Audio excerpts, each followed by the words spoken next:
All right, looks like it's about time to start here. I'll share my screen. Let's see.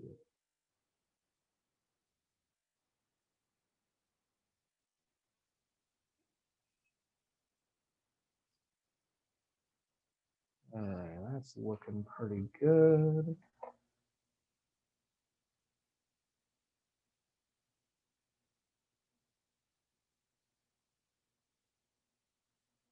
All right, everybody, welcome to our final class of the semester. We've made it.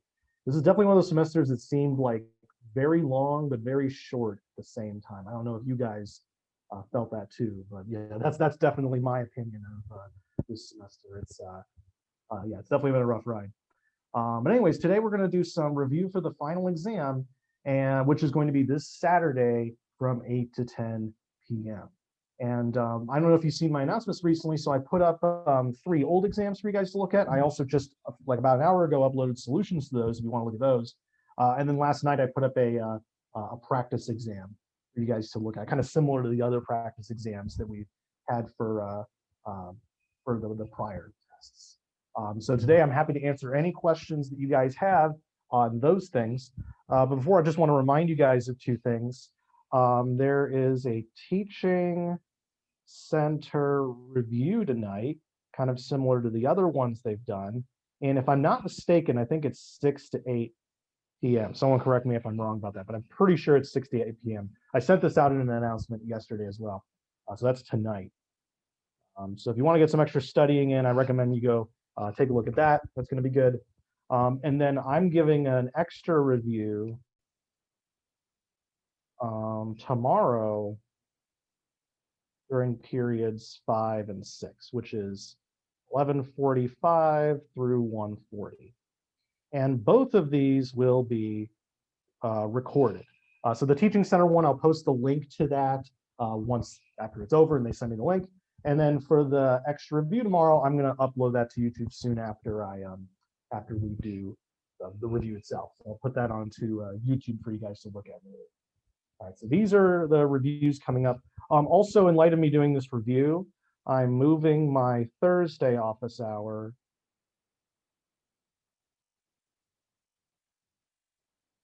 That's going to be moved to Friday at period 4 instead.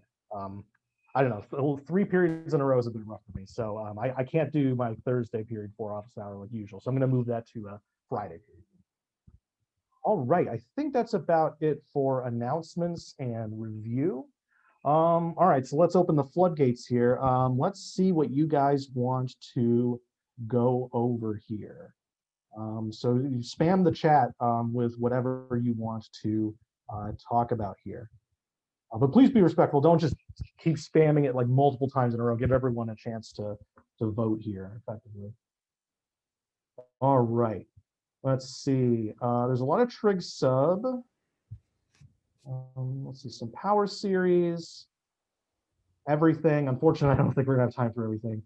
Some specific things from the practice exam. Let's see.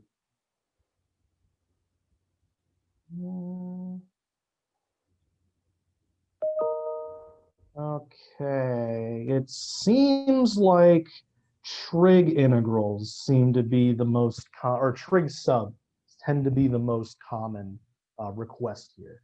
So let me pull up an example of that. So I have my practice exam pulled up here. Let's see if there's one of these that seems similar to that. All right. Yeah, actually, so there is one, just a second here. There is one that is pretty similar to trig sub problem, but it doesn't quite look like it at first. So let's take a look at this. So I want to go over practice final number 3. This one's a very simple problem, but it's a bit difficult. They just want us to do the integral of arctan of the square root of x squared minus 1. Okay, so this is going to be our, I said it's simple. I didn't say it's easy. I mean, it's simple in that all you have to do is do the integral, but I mean, we know how hard that can be. All right, so let's see here. So we have arctan of the square root of x squared minus 1. Now I kind of see two different avenues for approaching this. First off, this is kind of just one strange function on its own. Like there's not really a lot to work with. There's not like an x on the outside or any other functions is multiplied by. So when that happens, we could do integration by parts with making this whole thing be u and then dv be dx. That's one option. That would be what we would usually do here. But pay attention to this. We have the square root of x squared minus 1. Now, whenever we have something that looks like this in any context, a variable minus a number squared, we can also use trig sub. The trig sub seems like an option here, although usually they're in the form of rational functions, like this is plugged into a fraction. We haven't seen one with arctangent, but I'm going to try doing it this way. I want to try doing it with trig sub. All right, so if I have x squared minus 1, then what is my x going to be for my substitution here? You guys remember that? If we have variable squared minus a number, what's it going to be? That's right. It's going to be secant of theta. So x is going to be secant of theta, and we can't forget dx. It's easy to forget. We have secant theta, tangent theta, d theta, like that. All right, so we have our trig sub here. Let's go ahead and put this in. So we now have the integral of arctan of the square root of secant squared of theta minus 1. And then we have secant of theta, tangent of theta. All right, so far so good. Now, what is the inside of this arctangent going to turn into? We have the square root of secant squared minus 1. What's another name for that? That's right. It's going to be, well, it's going to be tangent squared under the square root. And then when we evaluate the square root, we get tangent of theta. So we have arctan of tangent of theta. That's what this stuff turns into. And then we have this. Okay, and then what's one obvious nice thing that happens with this? How can I simplify the integral further here? That's right. It's just going to turn into theta. I have arctan of tangent of theta, and they're inverse functions. So when I plug one into the other, they cancel out and just leave what the innermost argument is, which is theta. So now I have to do this integral right here. Theta times secant of theta, tangent of theta. And again, this one doesn't really seem like a very nice integral.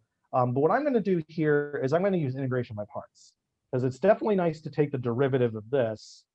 So I can do d theta for that. And I know how to do the integral of secant times tangent. It's going to be secant. So I'm going to use IBP here. So which one of these do we end up using? We actually ended up using both. And if you go the other avenue, if you use integration by parts, then you're inevitably going to have to use trig sub in there. So this one actually combines both of them, no matter which avenue you select. All right, so I'm going to do my IBP here. U is theta, and then du is d theta. Meanwhile, I have dv, which is secant of theta, tangent of theta. And then v is going to be tangent of theta. That's the integral of secant times tangent. All right, so continuing with this here, I have u times v. So I have theta. Wouldn't v be secant theta? Oh, my mistake. Yeah, you got me. That's right. I was wondering why that is, because yeah, this looked weird. Thank you. So it's theta times secant of theta here. And then we subtract and have the integral of secant of theta d theta. All right, so this is outside of our integral now, so we don't have to worry about that. And then we just do the integral of secant of theta. Hopefully remember this one. It might have been a while since we've done this. It's going to be natural log of absolute value of secant plus tangent. And we have our plus c. All right, now we need to go backwards and convert everything back into x's. All right, so let's see here. So let's look at what our original substitution was. It was x is secant of theta. Okay, so that means if I take secant inverse of both sides, that's definitely not a very common inverse trig. But if we have secant of arc secant of both sides, arc secant is going to be theta. So that's what's going to go here. Arc secant, or secant to the -1. Secant of theta, that's x. So I have that there. Then I have natural log of the absolute value. Let's see, secant of theta is x, but then we need to know what tangent of theta is. So this is going to require us to draw a triangle. So secant of theta is x, and I can imagine that is x over 1 here. I draw my triangle. Let's see. My theta.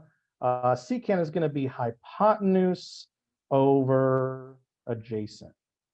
So if we use the Pythagorean theorem to complete this, we have root x squared minus 1.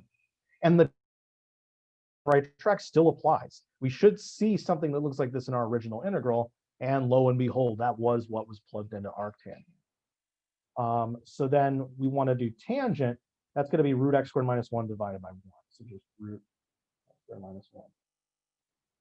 And there we go. We get our kind of weird answer for this one. So we end up getting x arc secant of x minus log of x plus root x squared minus 1. So the moral of this one is not only to just practice trig sub and IVP, but it's to look for trig sub in kind of weird places.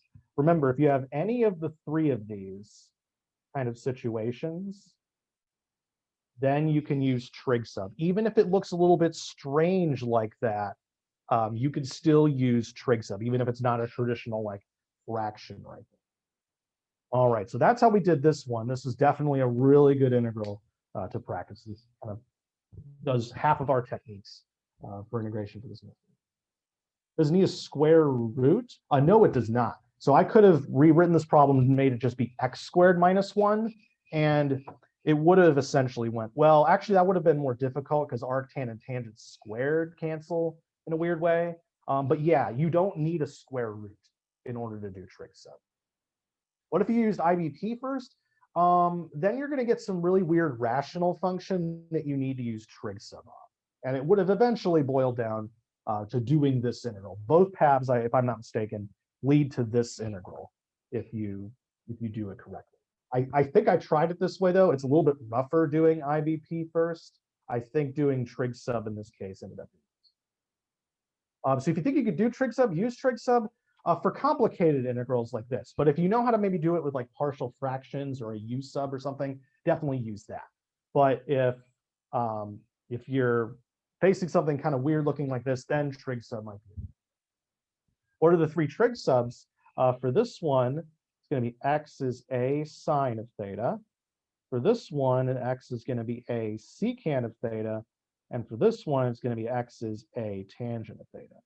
We have sine, secant, and tangent right here. All right, so there we go. That was a good problem here. That was definitely a good practice with integration.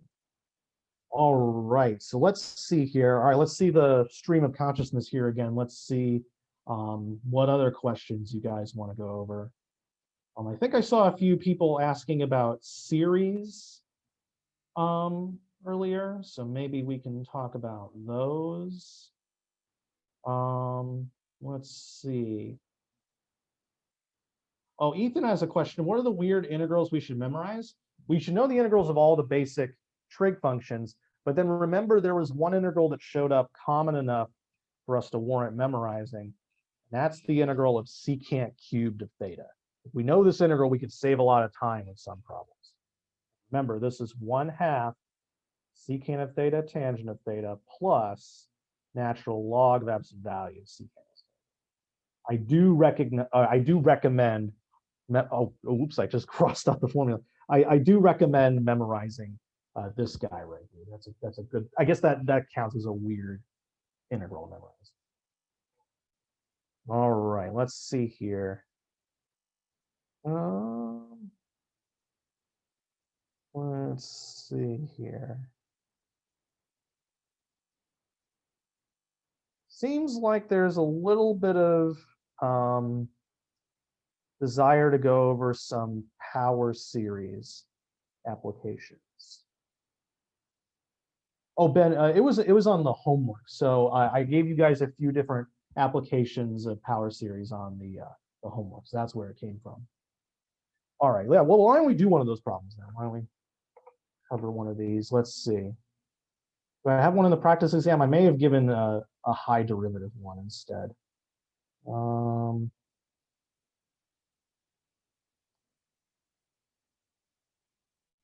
I don't think I put that on there. Okay. All right. Anyways, sorry. Let me look for a problem. Let's see.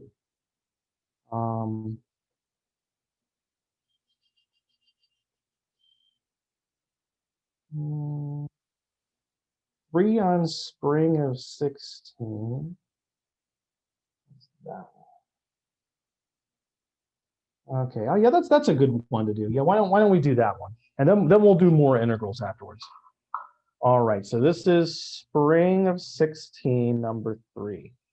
All right, so in this one, we want to find the sum of a series. That's already a significant clue. We learned 2 ways in the beginning of summing series using telescoping and geometric, but then later on, close to the end, we saw a 3rd way of finding the sum of a series, which is find a Maclaurin or Taylor series that looks similar to it and plug in a number for that. So let's see here. This is 1 over 2 to the n times n factorial plus 1 over 2 to the n here. All right, now if we could find the sums of each of these separately and they both converge, then we can just add them together, no problem. So first I'm going to focus on this guy. So here we're effectively looking at the series, the sum from 0 to infinity of 1/2 to the n.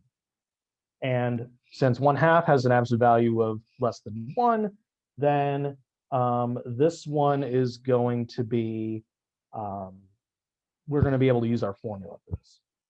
So for this, we have 1/2 raised to the 0, the car part of this, but that's just going to be 1. And then we have 1 minus 1/2 for the number in there. And this is going to end up being 2.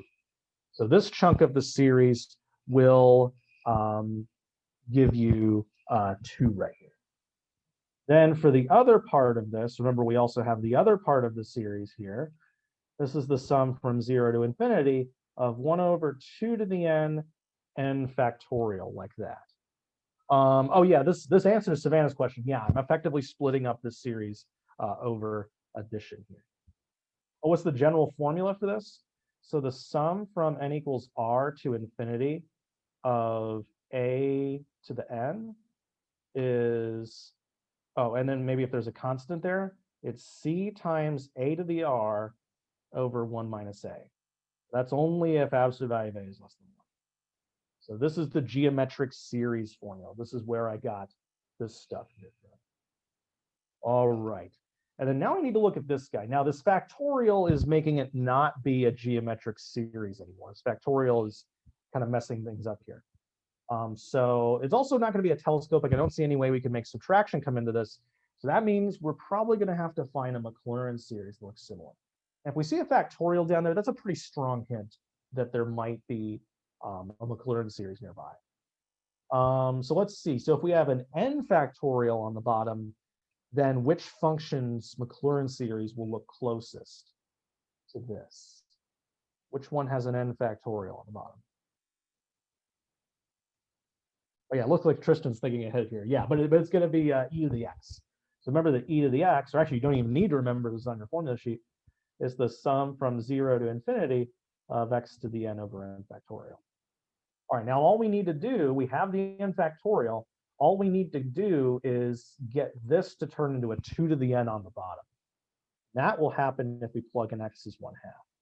So e to the 1/2, or square root of e, is the sum from n equals 0 to infinity of 1/2 to the n over n factorial. And this will simplify to what we want. 1 over 2 to the n factorial. So our answer is this plus this. So our answer for this whole series is going to sum up to root e plus 2. There we go. So that's how we found the sum of that series. We used 2 of the 3 techniques that we have for finding sums of series. And if you want to go over the other technique, telescoping series, that's also in the practice exam. There's a good telescoping series problem in there. How is the R 0 for this problem? R is the starting index, and they gave us this problem starting it at 0. How does it equal 2? I use the geometric series formula with A is 1/2, C is 1, and R is 0. All right, let's see here. Oh, would you be able to find the e to the 1/2 with the 1 over 1 minus x equation? You wouldn't be able to do it from that because those things that look like that series do not have factorials in them. So you would need to do something like e to the x for that to work. All right, I promised I would do integrals next. So let me find a good integral problem to do real quick. But if you guys have one, of course, I'm open to suggestions. Number 2 on the final practice exam. Number 2 on that? Yeah, sure, we could take a look at it. All right. Let me see if there are any other good ones on here. Oh yeah, there's another fluid force work problem on here if you want to practice that. Yeah, okay, we could do number 2. Oh, by the way, so the unfortunate thing about studying for the fluid force and work stuff is that the old exams didn't cover this stuff. They used to not cover this here for some reason. So unfortunately, it's kind of hard to find practice material for that. But today I found out that our online textbook that I posted a link to, it actually has a whole page with a bunch of these problems in it. So let me post that in the chat, but it's also just on the front page of Canvas as well. We go to the OpenStax thing, table of contents. It's section 2.5, physical applications. If you scroll to the bottom of this page, then oops, I just sent it to someone privately. Whoops. There we go. So I put the link in the chat here. If you guys go to that, you'll find a lot of the work and fluid force problems to practice on that, and the really good practice problems. So I recommend looking at that if you want to get more comfortable with these types. All right. Anyways, back to what we were doing. Let's do that problem number 2. That sounds like a good one. All right. All right. So this one wants us to find the derivative, aka do the integral of 8 secant cubed of x tangent squared of x dx. All right, let's see here. So usually the way that we deal with an odd power of secant and an even power of tangent is we convert everything into secants. So that's what I'm going to do first. I'm going to, by the way, let me label this problem. So practice final number 2. All right, so I'm going to change this into secant squared minus 1. And if I distribute this secant squared minus 1 through here, I have secant to the 5th minus secant cubed. Okay, and then I could split this up, actually. I have 8 of the secant to the 5th integral, and then I subtract 8 of the secant cubed integral. Okay, now this is why I recommend that you guys remember the secant cubed integral, because we're saving effectively half the work in this problem if we already know what this is going to be. So all we need to do is focus on this part right here, the secant to the 5th part. All right, so how are we going to deal with secant to the 5th? The way we're going to deal with this is IBP. All right, well, how we're going to use IBP for this, we're going to have some secants go to the U and some go to the dV. So for my U, I'm going to have secant cubed, and for my dV, I'm going to be secant squared dx. And how did I know to do this? Why did I split it up this way? We always want your dV to be secant squared because we know what the integral of secant squared is. It's tangent. So I always put secant squared here, and then whatever's left, which was 3 of them over here. All right, so let's do my derivative for this. This is going to require a chain rule. So I have 3 secant squared for my power rule, and then I multiply by an additional secant tangent. And then my V will be tangent right here.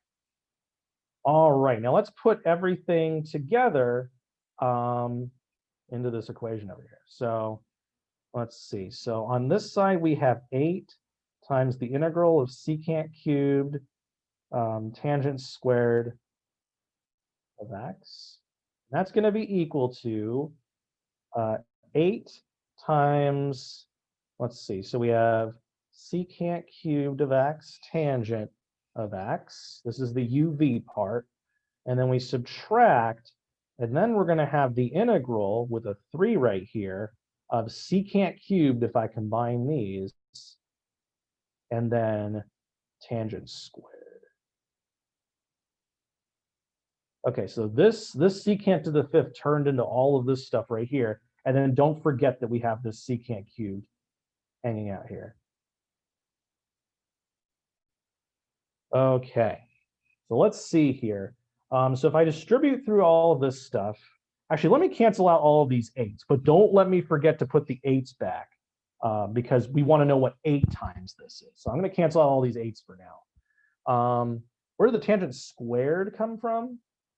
It's du times v. So I have this tangent times this tangent. That's how we get the tangent squared. All right. So now what I'm going to do is I notice that I have -3 of this integral right here. I have 1 of it over here. So this is the trick that we learned back in the trig integral part. I'm going to add 3 copies of this integral to both sides. That's kind of the magic trick we use to do these problems. So since I canceled out all the 8s, I have 1 of these over here, and I'm adding 3 more of them, meaning I have 4 of this integral. Okay, and then since I added and subtracted 3 here, those will cancel.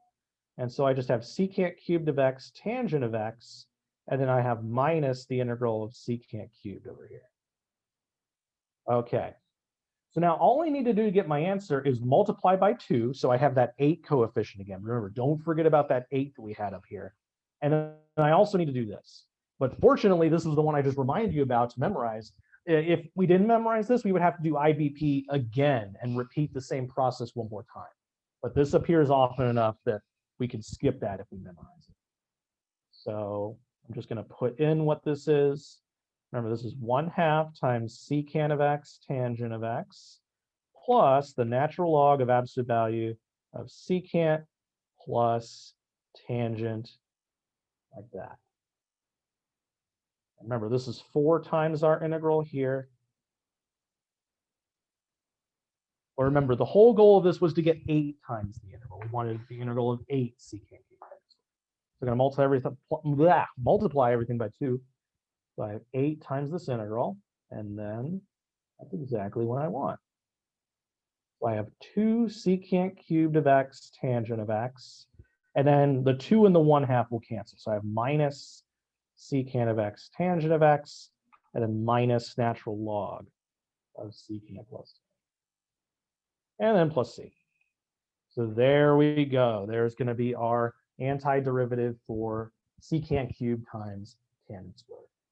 And this is the probably the most difficult iteration of trig integrals when you have an odd power of secant and an even power of tangent. But this is how you deal with it. You turn everything into secants, use integration by parts, and then you keep boiling down the powers of your secant. Why did you remove the 8 midway and put it back in? Let's see here. It was going to be easier to do that with this part, with the adding and subtracting multiples of the integral. It's going to make more sense if we got rid of these annoying 8s. And why is the left thing not secant to the 5th? Because remember, we started here with our original integral, and we have equal signs connecting this all the way. And when we do integration by parts, that's going to equal this integral. So we're still equal to the thing that we started from. Why didn't you divide out the 8? Because they wanted 8 in the answer. Can you go over the chain rule that you did? Yeah, so here my outside function is a cube. So when I do the derivative of the outside, I bring the 3 down, and I have this squared instead. And then I multiply by the derivative of the inside, which is secant times tangent. That's where I got my derivative from. Make sure you guys remember the chain rule. I guarantee you're going to have to use the chain rule on this exam. All right, so that was good. That was another tricky integral to practice here. So I'm glad we went over that. Let's see here. Let's hear some other questions. What else do you guys want to talk about? Oh, can I scroll down? Yeah, sure. Let's see. 11 on the practice exam, 6 on the practice final, limits with power series, applications of integrals. Let's see. Another limits with power series. Polar area, okay. Another polar area. Okay, it seems like applications of integrals seems to be the most hot topic here, and specifically doing number 6 from the practice exam here. So why don't we go ahead and do that? Let's do 6 from this practice file. All right. Practice final number 6. Okay, so in this one, we're computing work here. And we're computing the amount of work it takes to pump all of the water out of an inverted square pyramid tank. So this time, so in the previous class, I think we did one with like a vertical pyramid that looks like the Egyptian pyramid. But now this time, our pyramid is looking like this. So it has a flat top, and then it comes to a point at the bottom. So maybe it's like a bizarre fountain or something like that that's filled up with water. And so let's draw this. We have our square top. These all kind of come down here. So this is our shape right here. And then the height of this is 4, and the edge length for both edges is 2. That's what they give us in the problem. And the last thing they give us in the problem is that the water level is up to a height of 1. So it's kind of filling up the corner of this pyramid right here. All right, so with all this information, let's figure out the amount of work it's going to take to put all of this water outside of this inverted pyramid. Okay, so let's go over our basics here. Work is force times distance. But of course, the distance we need to pump each part of the water is different depending on how deep it is. So we're really going to figure out the amount of work on one slice of the water. That'll be force times the distance each slice moves. All right, so let's see here. The distance it's going to move, what I'm going to do is I'm going to define h to be 0 up here, and then I'm going to have it increase as we go down. And this is by default what I do. There are occasions where we might change this up, but I'm just going to do that by default. Okay, so that means I'm going to do my force, and then h is the distance from the top. Remember, it increases as we go downwards. And then what's the force we're fighting against? Well, it's gravity. So it's m times g. All right, well then what's the mass of each slice of water? Well, let's think about it. So here's kind of the side view of our pyramid. It has a height of 4 and a width of 2. And then let's say our slice is maybe right here. So remember, this slice, also remember this is 3D, right? So this forms a kind of a square slice of water here. All right, so in order to get the mass of this slice of water, we're going to do the density times the volume. So this is going to be our mass. And I think in the problem I said we could ignore rho and g. Effectively, I'm just setting them equal to 1. So I'm just going to get rid of them now. Effectively, I'm just figuring out the volume of a slice times h. So we can ignore these. It says that in the problem. All right, so we need to figure out the volume of this slice. All right, now the volume of this slice is going to be its width. So this is its width here. That's going to be squared because it also is going this way as well. And then what do we usually do for the height of these slices? What's the height going to be for the slice? That's right, it's very thin slice in the h direction, so it's going to be dh. So this is length times width, and then this is the height, and then we still have this h right there. All right, now our perennial problem with these problems here is that we need to get w in terms of h. So we want w to be a function of h. All right, so usually we need to use some kind of geometry to do that, or maybe some kind of algebra to do that. Here I'm going to use similar triangles to do this. So let's draw this triangle one more time. So, oops, that's not really the right scale. More like a pizza triangle. There we go. All right, so here we go. So here is where we're looking, right? We want to know the width of this. And remember, h is how far down from the top we are. Now, the similar, this is actually a bit trickier to have it inverted. So let me kind of explain a subtlety here. So obviously, we're going to use the bigger triangle as one of our similar triangles. So we're going to have the big boy here. Its dimensions is 4/2. So its vertical versus horizontal dimensions will be 4/2 for the big triangle. Okay, now let's look carefully what the little triangle is. You may be tempting to just be like, oh, it's going to be this right here, but that's not a triangle. It doesn't come to a point right here. Instead, the triangle is going to use this as its horizontal dimension, so w, and then it's going to use this as its height. So it's going to use this guy right here, this length. Now, let me ask you this. If the whole thing is 4 and this is h, how tall is this little triangle right here? 4 minus h. That's right. So this is the h, this is the 4 minus h. Add them together, we get 4. So this isn't going to be h here. This is going to be 4 minus h. All right, so let's be careful about that. So this guy right here is not the triangle we're comparing to. It's this little one that's kind of shoved into the point down here. All right. So, oh, they tell us the height is 1. Well, remember, we're figuring out a slice of the water that could be anywhere from the point all the way up to 1. The 1 will come in later when we set up the bounds. All right, so this is our relationship here. So this is from similar triangles. A little bit trickier with inverted pyramid. So let's see. So this is the same thing as 2 is 4 minus h over w, aka w is 4 minus h over 2. All right. So now we have a formula for w in terms of h. All right, so let's go back over to our work here. Remember, the work on one slice is w squared h dh. Now we know what w is. So now we know that the work on one slice is this squared, and then we have an extra h in there that represents the depth, and then we have dh. So this is the amount of work based on how far you are from the top for each slice. Now, as always, for these integrals, we want to add together all of the slices. We're going to have an integral from something to something, and then we're going to have 4 minus h over 2 squared, and then h. All right, now this is always the question of the day whenever we get to this. So think very carefully. Go back to the original picture here. Remember what h was. It's the distance from the top here. And try to figure out what are the bounds for this integral going to be. Where is the water in this problem in terms of h? There we go. That's what I like to see. Great job, guys. It's going to be from 3 to 4.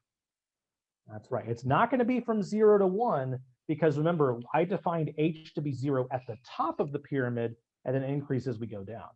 So once we get to the water level where it starts, it's going to be 3, and then the very bottom of the pyramid. So very good. This is going to be the integral from 3 to 4 here. All right. Then at this point, I trust that you guys can end up doing a polynomial integral. So I'm gonna skip that for now. Douglas, what's your question? Yeah, I was wondering, so you said the h is generally on top. You said h equals 0 on top. In what cases do you set h on the bottom? Actually, this wouldn't have been too bad if we would have set h at the bottom. We could have done this problem equally as easy if we had h equals 0 down here and then increased upwards. For this particular problem, it wouldn't have been too bad, but for most other problems, you usually want to have h at the top. So in general, I just kind of do that, and if it works, then good, it works. But if it doesn't work, then I might try something different, like setting it to 0 at the bottom. Okay, thank you. All right. How do you do this integral? Well, we just FOIL this out, and it's going to be a polynomial. How did I get w is 4 minus h over 2? I got that from similar triangles, because here's our big triangle here. This is the whole pyramid. Has a height of 4, a width of 2. This is the height over the width. And then I'm comparing it to this tiny little triangle down here. Now this has a width of w. That's what I'm calling my the width of my little slice down there. And then the height of this, remember, this is h. This won't be h. This is h here. But if the total thing is 4, we already went h, then we have 4 minus h left to go. So we did similar triangles with 4 minus h and w, and we compared it to 4. All right, let's see here. We found the equation for width in terms of h using slopes. Yeah, you probably could have done that. Yeah, this actually is a line. This is the equation of a line here. This is w is 2 minus h over 2. Yeah, you could have done that using slopes as well. All right, very good. So we got that one. That's good. All right, let's see. We have time maybe for one more question here, 10 minutes. And like I said earlier, I put earlier in the chat, there's a link with a bunch of these problems so you guys can practice them. Because unfortunately, they're a bit sparse in the old exams. All right, yeah, all right. Time to spam the chat again. What's the last problem you guys want to talk about today? But don't worry if we don't get to your question, because we're going to have a review session tomorrow. 11 on the practice, 5 on the practice, 19 on the practice. Power series apps. Let's see, 13 on the practice exam. All right, 19. All right, seems like a battle between power series apps and polar area.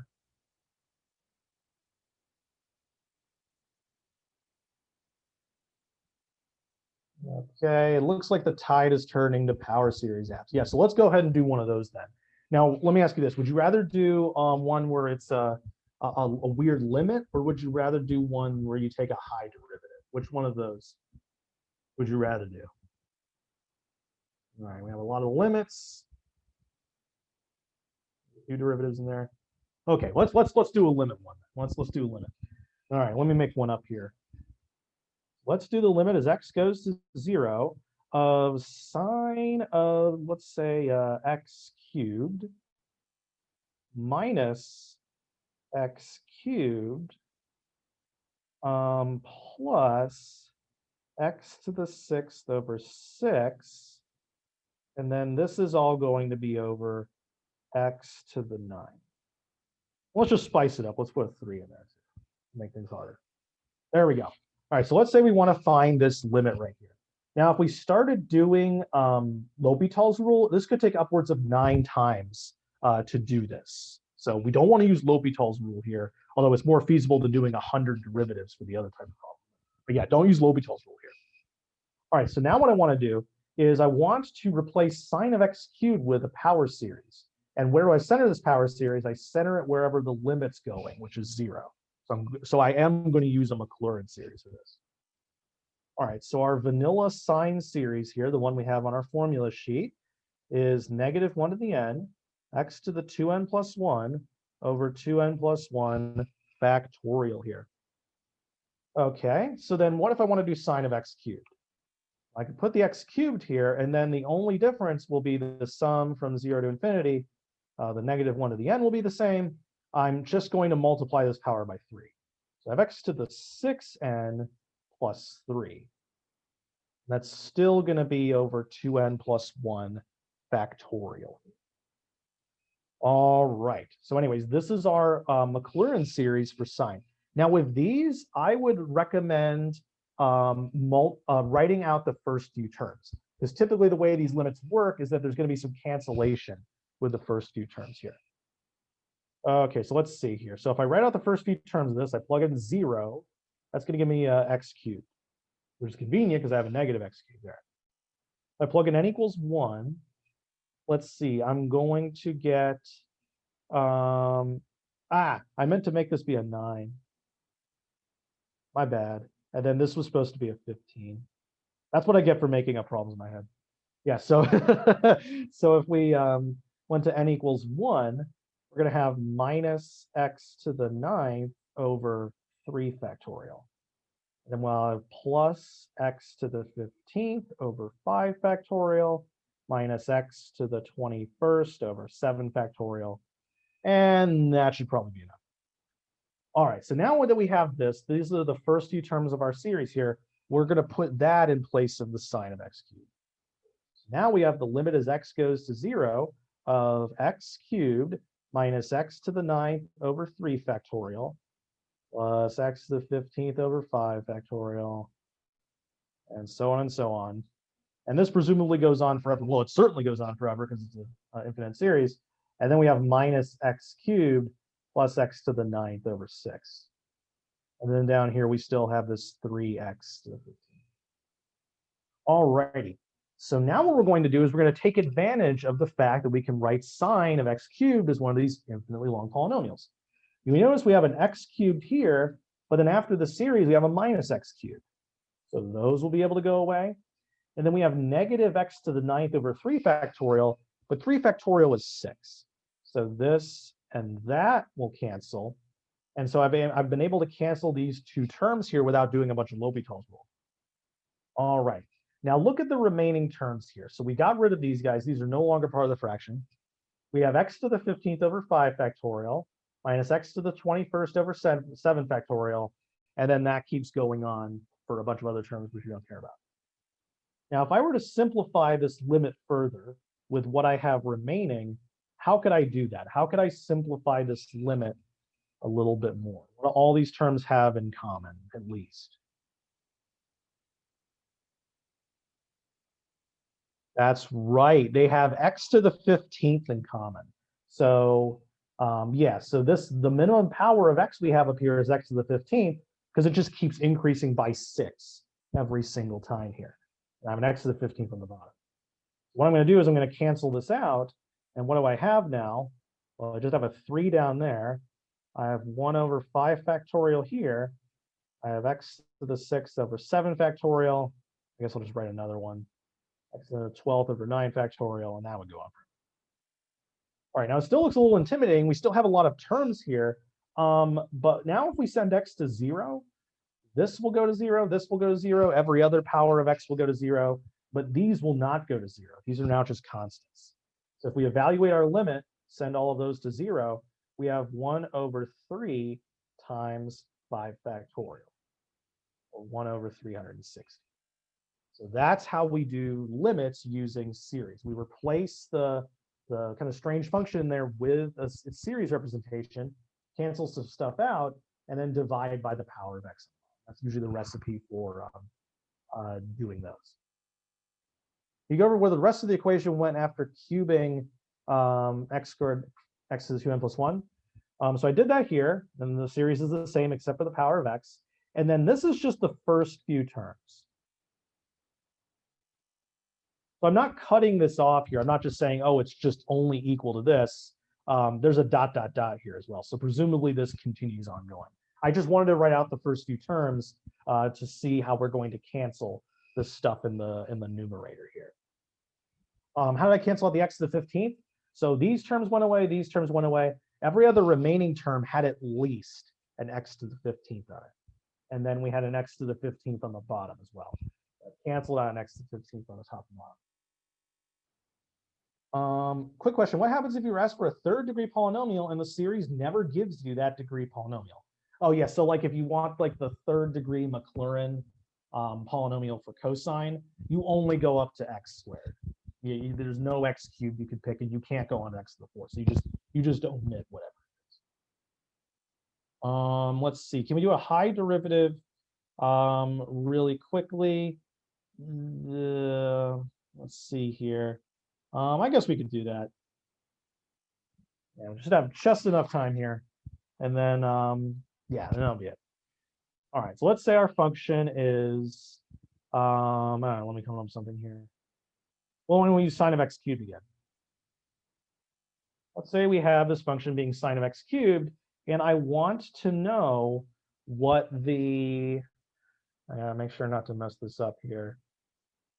Let's say we want to know what the 93rd derivative of this is at 0. I want to take 93 derivatives of this and then plug in 0 and see what number we get. All right, now this is special. You maybe conceivably could have done 15 L'Hopital rules here and not eaten up too much of your time, but I would definitely not do 93 derivatives of sine of x cubed. How are we supposed to do this? First, we construct the Maclaurin series for this function, which we already did up here. 6n plus 3, or 2n plus 1 factorial. That's sine of x cubed. Now, why do we want that? Why do we bother computing this? Well, remember the formula for your Taylor coefficients. The number that's next to x to the 93 will be the 93rd derivative at 0 divided by 93 factorial. Now, usually we use the formula this way when we make one of those charts to get this, but now we're going to use it the other way. I'm going to bring this up here. So 93 factorial times the number next to x to the 93 is going to be our derivative. So it's effectively using this formula backwards here. All right. So let's see here. So that means we need to find out what the coefficient is for x to the 93rd. That means that we need to make this be 93 because we want to figure out what n do we put into this formula to get x to the 93. All right, so let's solve this equation here. We have 6n plus 3 is 93. 6n is 90, and 90 over 6 is 15. So if we plug n equals 15 into this formula here, then we will have our coefficient. This means that a sub 93, let's see, we'll have negative 1 to the 15th, which will be negative 1. And then we have 15 in here. 2 times 15 plus 1 is 31 factorial. So this is going to be our A93. And we got that by figuring out what n to plug in to get the appropriate power of x. And then we plug that into the rest of the formula here. A sub 93 is negative 1 over 31 factorial. And that's the final piece of the puzzle here. If we put this in, we have negative 93 factorial over 31 factorial is our derivative. And as even if you know how to compute 93 derivatives of this, I know the TI-84 can't handle factorials that are bigger than like 60 factorials. So it's unlikely our puny human brains could conceive of such a number here. So this is definitely best done through power series. What is 93 factorial? It's really big. That's all I can say. All right, it looks like we're out of time for today, and that is our last class of the semester. So yeah, it's been great having you guys. I'm sorry, this semester's definitely been rough with everything being online, everything. So thank you for being good sports about that. And yeah, send me any emails if you have any other questions or come to review tomorrow. And I will see you guys later, or yeah, maybe in Calc 3 if you have me for that, or maybe in the future. So I'll see you guys. See you guys. Whoa, careful. There's a robot. Okay, but I can answer like maybe a few questions right now. Let's see, Cassidy, what's your question?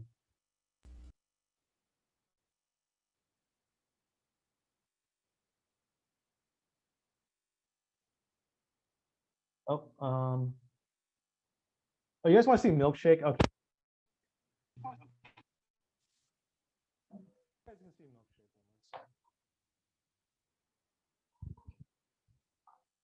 All right, let's see, where is he this time? No, he's not on the bed. Oh, that's so cute, they're cuddling.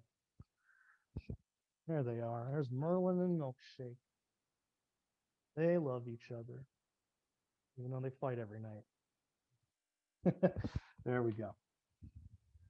All right, they wish you luck on the final, if they understood what that meant.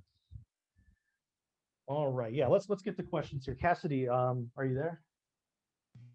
Yeah, I just did the practice exam, and I was just wondering on number 18, the one where you have to turn it into Cartesian coordinates. I was wondering why the answer is x squared plus y squared squared and x squared y squared. Like Wait, sorry, can you say that again? You're wondering why the answer is x squared plus y squared? Yeah, it says the correct answer for the first part, the r squared turns into x squared plus y squared, and all of that is squared. But I thought r squared just turned into x squared plus y squared. Let's see. I very well could have made a mistake when I wrote this. The way we would do this, let me switch over to my yeah, let me switch over to my overhead for a sec.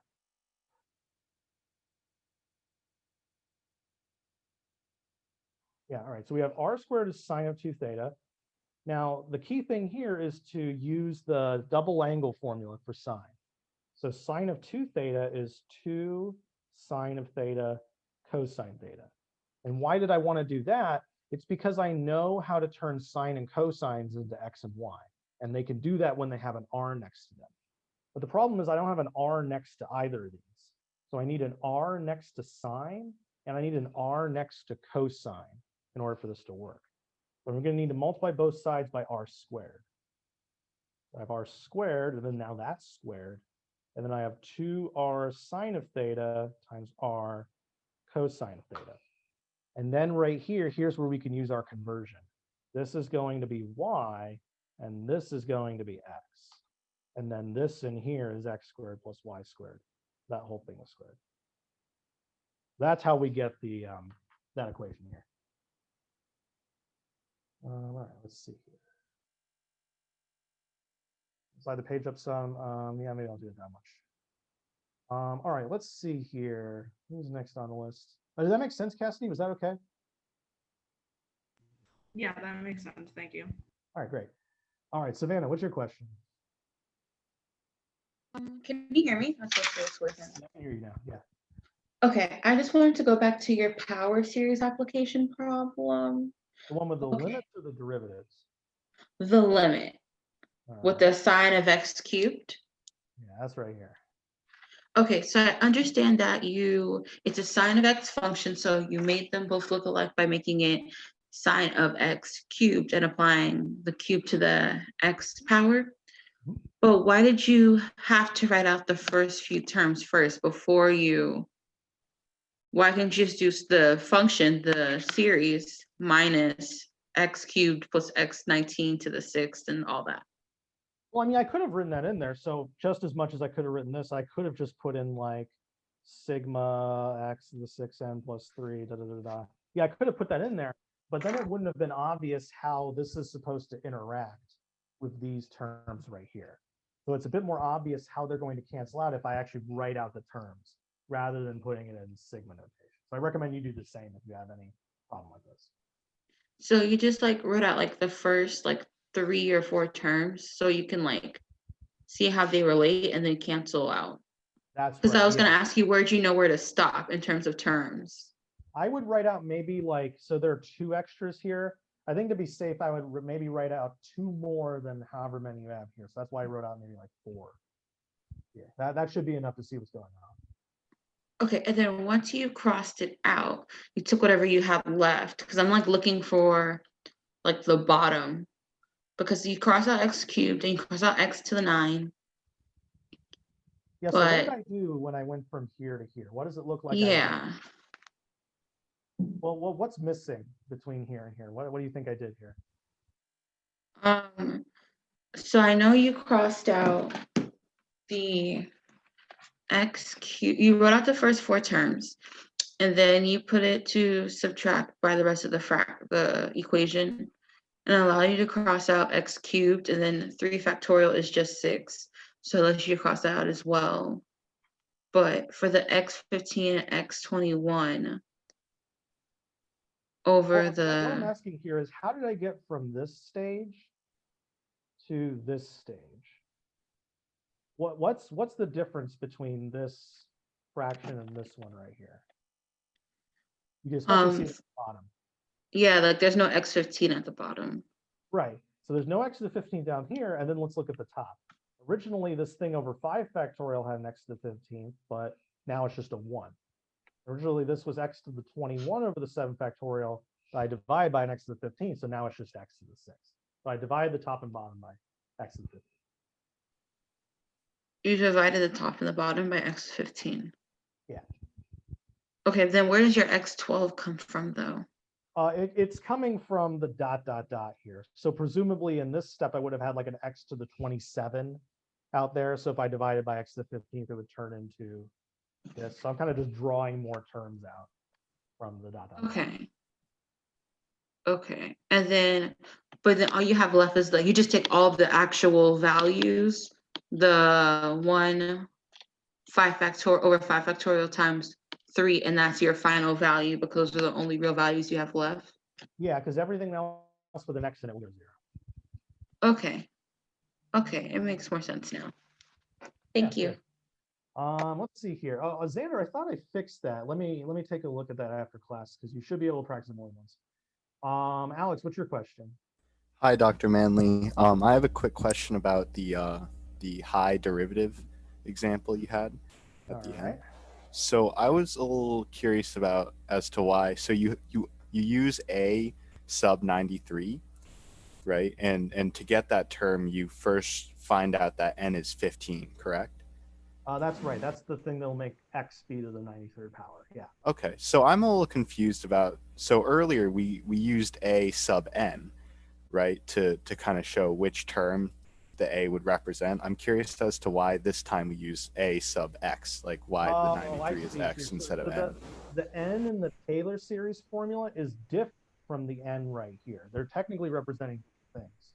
If I write A sub N is the nth derivative at whatever over n factorial, this is the power of X. Okay. But in the series here, this is just an index that I plug in to give me all my terms. This does not necessarily represent the power of X. Like, for example, if I put 0 in here, I'm going to get X cubed, not X to the 0. So that the confusion lies in the fact that the N means two different things depending on the context. Okay, so if you're representing the constant or the term in the Maclaurin series, you use the sub n as the power of X, and the index is when you're using the sum notation, right? That's right. Yeah. So anything that has to do with this N represents the power of X. Okay, and then I have one quick clarification for something where it asks for the 4th degree polynomial, and the powers of X in terms of n going up 1 goes like the X is power to 1, and then the X jumps up to power of 5. Would we use the term which has the X to the power of 5 for a 4th degree polynomial, or would we just stop at you would X only plus 1? use the X because there's no Okay. way, like you don't have any terms like that. So ordinarily, if you got asked for the 4th degree polynomial, you would maybe just say, oh, this is technically the 1st degree polynomial because we don't have any of the intermediate terms. But Okay, yeah, so if when it's it asking asks, for something like that, you only do the ones below. okay, got you. Just wanted to make sure. Thank you. And then when's the review session tomorrow? It's periods 5 and 6, 11:45 to 1:40. And it's this link? Yeah, it's the normal class link. Yeah, All right, thanks so much, Dr. Manley. no problem. Good. Have a good one. Let's see. Looks like Daniel's last here. What's your question? Oh, hey, Professor Manley. On number 11, I thought it would converge absolutely. And like, I guess I could see why it converges conditionally, but can you like check the question to make sure that that one's right? Because I let's thought see. that passes the p-test. So the p-test can't be used if there's a variable in the power, because technically that one, the power, that's going to 0. And it turns out since it's going to 0, this whole thing's going to act like 1 over n. And the way you would see that is, if I wanted to see if the series 1 over n to the 1 plus 1 over n converged, I would do a limit comparison with 1 over n. And you'll see if you do a limit comparison with 1 over n, it's going to diverge on its own. Okay. I just thought since like that is going to be the slightest bit greater than 1, I just thought it would be a convergent. Yeah, it seems that way, right? Actually, I had this exact problem in Calc 2, and I thought the same thing when I saw it. But if you do limit comparison, you'll see that it really is going to act the same way as 1 over n. Okay, perfect. Thank you. No problem. All right, guys, I will see you later. Best of luck on all of your finals and everything.